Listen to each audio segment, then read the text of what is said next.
Hello and welcome back to my channel. Today we are going to talk about all of the books that I read in the month of September. September was a very interesting reading month for me. I got through a ton of audiobooks because of my new job's commute.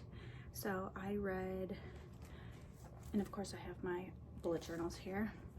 I need to recount. I read 7 audiobooks, 1 ebook, and 5 physical books for a total of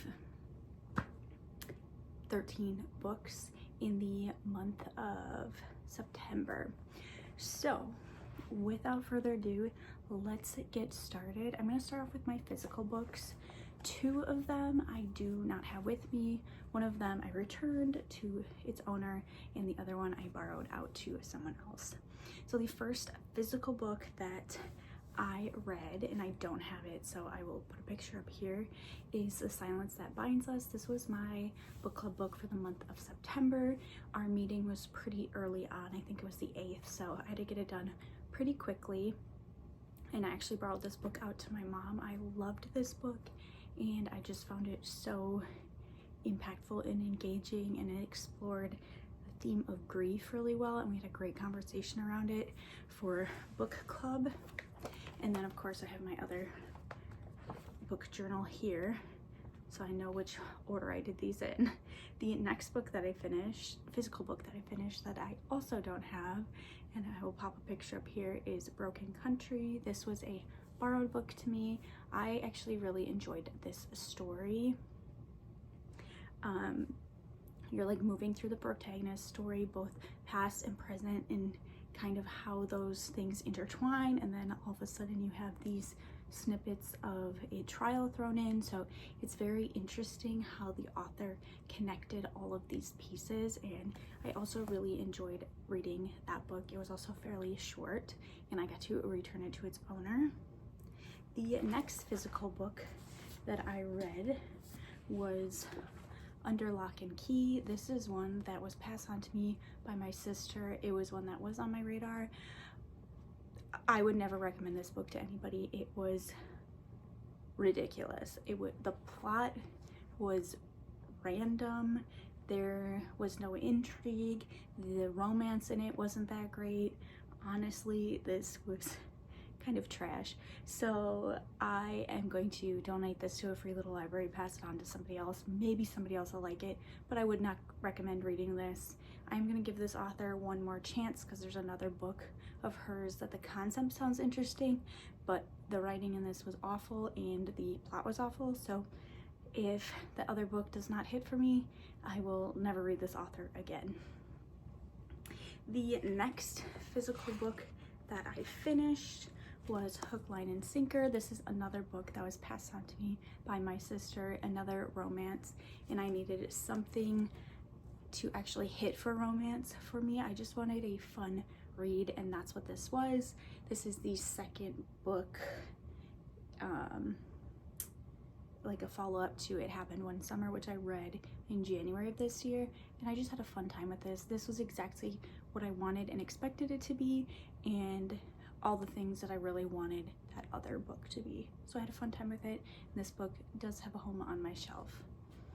And then the final physical book that I read was Beowulf. This is a classic that I wanted to read because it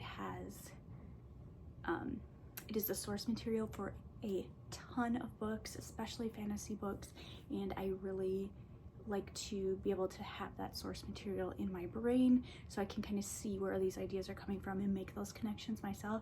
So I enjoyed my time reading this, and I do remember reading excerpts of it in high school, and so it was kind of nice to refresh this in my story in my brain. So that is all of the physical books I read. The one ebook that I read was A Love Letter to Whiskey. I started that book, let's see, in the end of August, and I have time to read on my lunch break. So as I eat my lunch, I like to read on my Kindle for a little bit. It's a nice like brain reset for me. I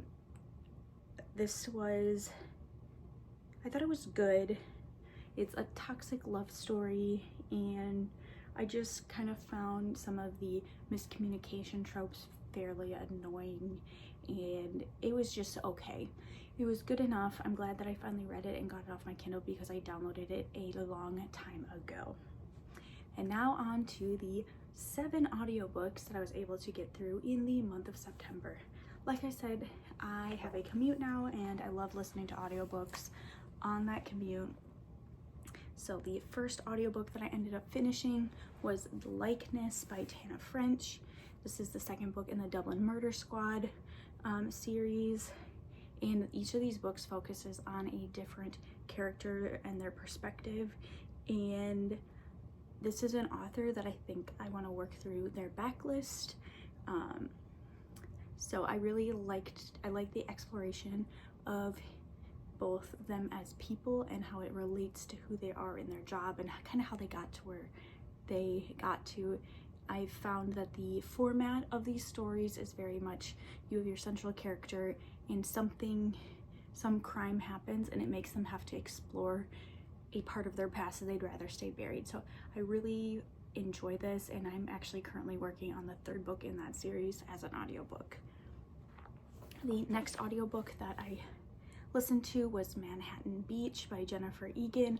This is an author that I had been wanting to try for a while, and it was also one of the Goodreads challenge that ended in mid-September, and because I'm a completionist, I need to get all of those little bookmarks. So I liked one of the characters' perspectives, but this was told from multiple characters' perspectives, and I feel like the other perspectives detracted from the overall story that I was trying to tell, even though I understand the point of those perspectives.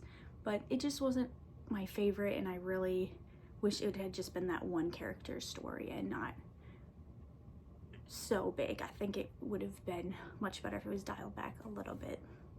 The next book that I listened to was Alone with You in the Ether by Olivia Blake. This was a book that had been on my list for a while as well, and again, an author that I wanted to try.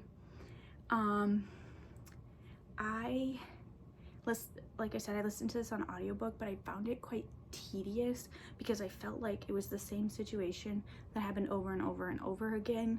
And I just kind of wanted to finish this book so I could get on to a different book because it just felt tedious to listen to.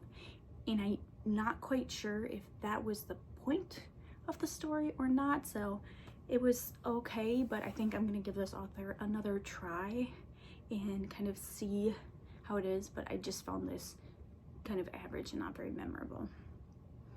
The next audiobook that I listened to was Swarm by Scott Westerfeld.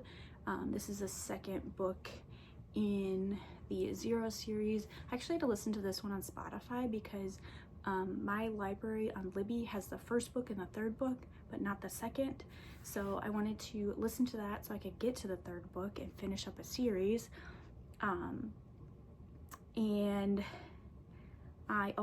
it was like the perfect number of hours to like use up I had like an hour left. I wanted to use up that Spotify hour before it rolled over. So it worked out to like start that one, use up that hour, and then by the time my hours rolled over for the month, then I could finish the book out.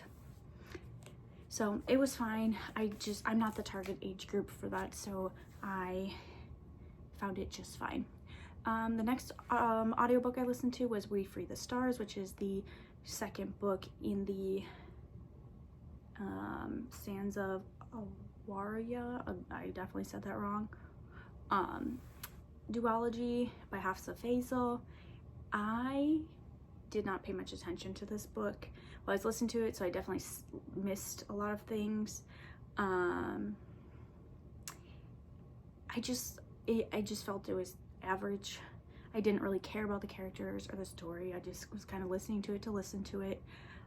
It just wasn't a book for me, but there's other books by this author that I think are more intriguing or interesting to me. I don't think I was the target audience for this, and that's okay, but I enjoy this author's writing style. I like how they portray worlds, so I definitely will give more things a try.